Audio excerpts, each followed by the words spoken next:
Megapixel মানেই ভালো camera. এটি সম্ভবত স্মার্টফোন দুনিয়ার সবচেয়ে প্রচলিত মিথ। প্রায়ই দেখা যায় যে কোম্পানিগুলো তাদের ফোনের মধ্যে 100 মেগাপিক্সেল এমনকি 200 মেগাপিক্সেল ক্যামেরাও হাইলাইট করে।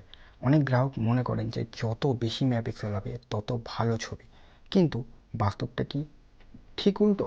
হ্যাঁ, কারণ ক্যামেরার গুণমান নির্ভর করে লেন্সের কোয়ালিটির উপরে, সেন্সর সাইজের উপরে, ইমেজ প্রসেসিংয়ের উপরে, অ্যালগোরিদমের উপরে, অ্যাপারচারের উপরে, ওআইএস, অপটিক্যাল ইমেজ স্টেবিলাইজেশন ইত্যাদির উপরে।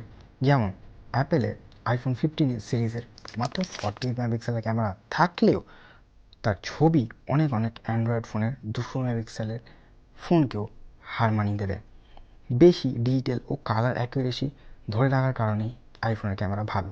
2025 সালে আজকের দিনে সফটওয়্যার অপটিমাইজেশন অনেক বড় ভূমিকা রাখে ক্যামেরা পারফরমেন্স। তাই শুধু মেগাপিক্সেল দেখে নয়, camera review, real world performance দেখে ফোন বেছে নেওয়া যুক্তিসঙ্গত।